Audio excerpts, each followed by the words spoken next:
So, hello everybody, my name is Andrishak and welcome today to another chess video. As you can see, Wintercat updated his website, so now what we can do is that we can finally make theoretical moves on this. I have been waiting for this for so long, thank you. So, let's analyze this wonderful game. So we begin with probably the most boring and overplayed opening ever. It's the Gucci Pianissimo. Now, this is the opening you play when you're drunk and you don't want to think because like nothing loses. So when I tried this to take the knight and then take the pawn, well, guess who completely allows this? My opponent. Now with it being plus 0.9, it's nothing special, but I have a pawn up. And look as a 1200 proceeds to go on a series of best move after best move. Positional understanding. I don't know when I learned this, but now I know it. After I get attacked, I move back, counterattack the bishop. When that bishop develops, I chop this one. It was very strong looking down at my pawn like this. All sorts of sacrifices could happen. After that, this could happen or some other bishop stuff. We don't want that. He took. And what I play? Bring the knight. There is nothing crazy when you're up a pawn. Just bring the knight. Not from the rook square. That's how a drunk knight would do it. But I guess he is drunk. Otherwise, why would he be going in literal else? I bet he was said like go 3 blocks forward and he's like nah, I'm gonna go here.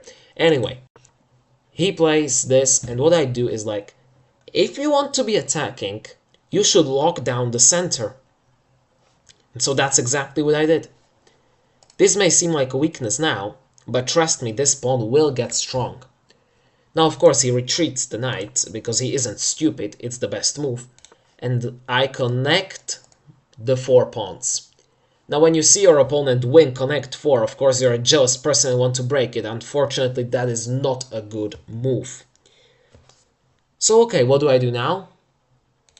Well, I may as well start the connect 4 on the other side. No, so of course he chops it off and plays f6. Now tell me which move completely wins here. And I found the move. The best move is f5. It seems like I'm overextending these pawns, but in reality, the only thing you can do is retrieve this bishop, which is what he does. And now it wouldn't take a genius to find out that you have a fork. So what was that? 10 best moves that I just played in a row? My advantage is just skyrocketing. He sacrifices the bishop for the pawn, but it was better to sacrifice the knight for the pawn. Now I have a very strong pawn. Eventually forks may happen in the future. It's also 2 squares away from queening, so keeping it there till an endgame will help me essentially just demolish my opponent. I'm up a bishop. I can trade everything and win. So my advantage keeps growing. Again, best move. What am I threatening here? A takes, B, this is defended, and I can do all sorts of stuff like, I don't know, check his king or get close. So the queen is better there. Okay, he gets away from the pin, so I rook lift. Again, it's the best move. We're trying to go here and checkmate. Or go here and do some very nasty stuff if he steps back, because then we have this bishop takes again. So what does he do? He doesn't do anything about this pawn. He rather focuses on this pawn. So I just do this. Now you can't take, because you get mated. So he goes here. Okay. I should now, in hindsight, bring the second rook, but I brought it over here. Okay, fine.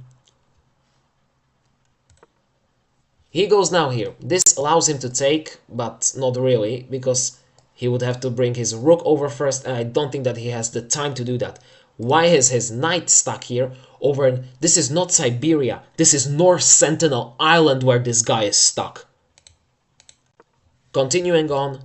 I know it's an inaccuracy, and I should give this check, but like, how obvious is that?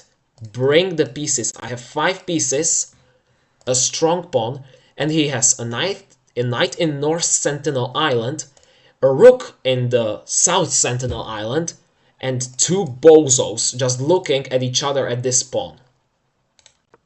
Okay, hop forward with the knight. It's plus 12, but I just drop back. I don't want to be losing anything, allowing counterplay. You know, stupid knight jumps. It happens sometimes. Now he finally pushes that pawn, locking down. Actually, my knight is very stupid here, but what can we do? At least it defends this pawn, which is already defended and not under attack. You know, this knight is now actually worse than this knight. But I finally give the check because I'm out of ideas. He goes back, basically the only move that doesn't lose. And I check counterattack here, because actually after this, if you played something stupid, takes, and what do? Do you sack the queen? No, that's mate in one. So what do? You know, it's like, what? Go here? You again are just in a world of pain. I can start trading stuff off, you know, you're just not surviving all of this. So he doesn't do that. He plays the king over. I take here, and I'm going like, okay, if he forks me, I just go here. This was the game. I, of course, after this would play this, but in this position, my opponent did resign. So, oh, yeah.